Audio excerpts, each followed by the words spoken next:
Hello, I'm Jennifer Kennedy. I've been recently diagnosed with Asperger's. I've also recently lost my mother, and I got this statue last night,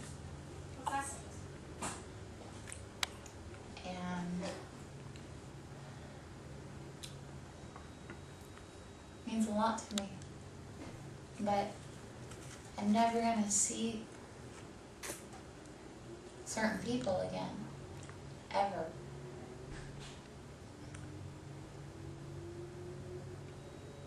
I don't need to.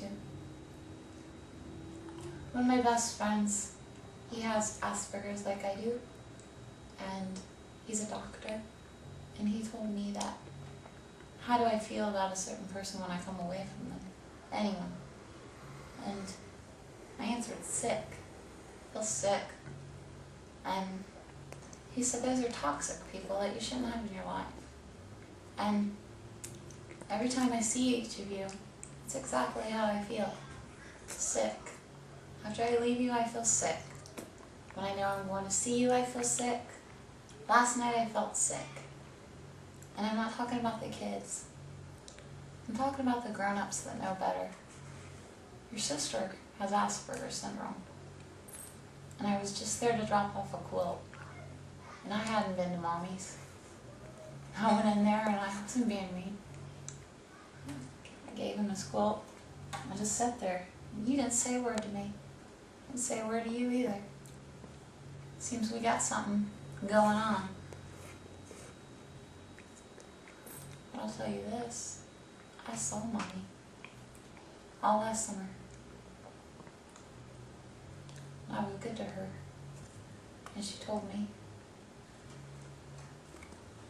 that she was Julia Ann Stevens. That's what she told me. She said that's what she wanted, to be laid next to her people and have Stevens' name. That's what she said to me, and I bear true witness to what my mom said to me. My mother, Julia Ann Stevens, told me that she wanted Stevens to be on her headstone.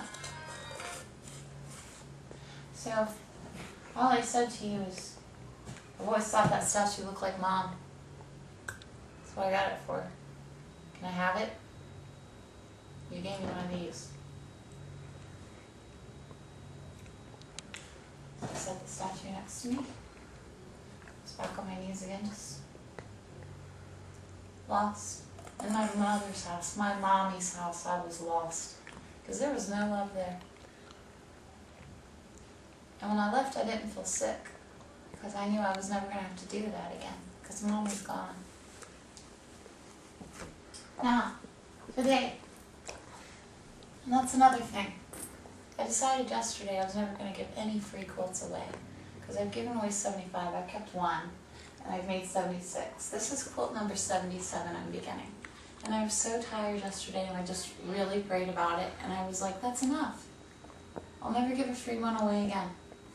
I hadn't seen the missionaries in a while, and I just thought, what's the point?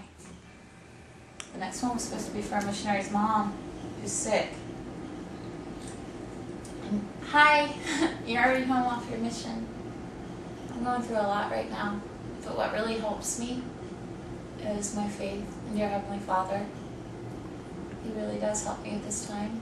I'm having so many problems that they're just not right. So I'm cutting those people out of my life, and I'd like to have more people who are just more loving like I am, and who don't hurt me, and who I can feel safe with and trust. So this is going to be the back to your quilt. I don't know your name, but you sent your son to Dayton, Ohio, the land of plains, and you're his mom. And I bought new fabric to go on the quilt. What you're looking at right now is what I've sewn today. This is day one of the quilt. And I've only worked on it for like 3 hours of the day. Because I went to see my mom's grave today. For maybe the only time ever. I don't know.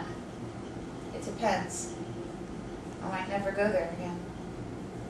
I'm going to have Drummer take a picture of the stone and show it to me. And if it says my mom's name on it, I'll go.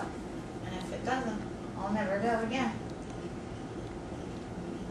I haven't been to my dad's for a different reason. In 3 years, I haven't visited his grave. So this is what I'm going to do. This is how I work. How many is my time? Okay. We have vintage poly. They're just clothes. Like these have sparkles on them and they're really cool. What's so neat is the bottom. On the inside, the reverse side of it, look. It's like a purplish. So I can use both. The light and then I cut all the pockets. I still have maybe, one pocket. I might put that on there. So that's what I'm working with. I got that. And my new fabric I bought. Where's my new fabric? I'm going to show you my new fabric. I'm so tired. It's been a long day. I did buy new fabric. Do you know what I did with my new fabric? Where I put it? It's still over here. Okay. Take them off. Here's my new fabric that I bought to incorporate into the quilt. This is for Asperger's and autism.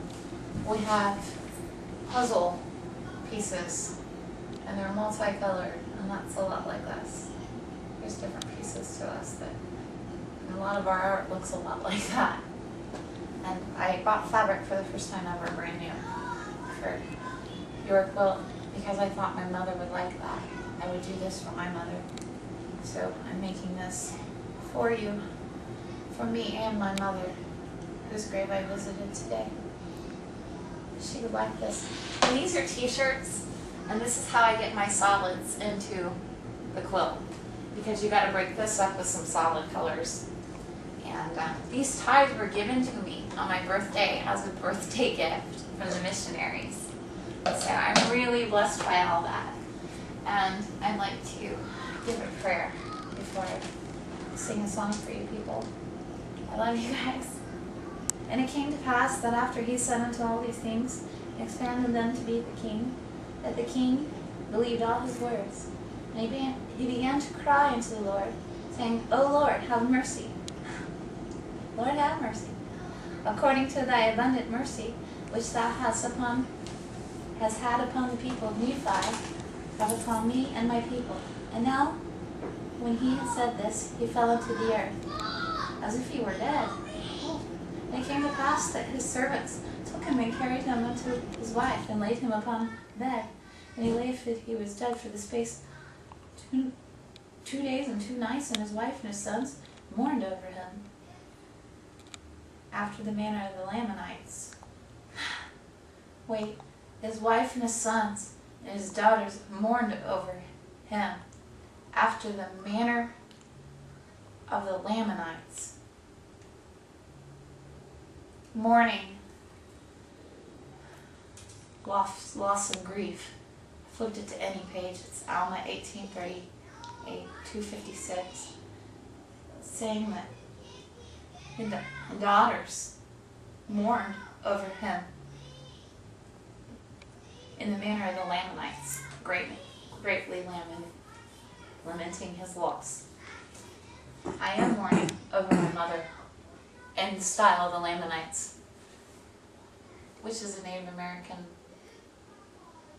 Native American tradition book. I wanted to sing a song today. Okay.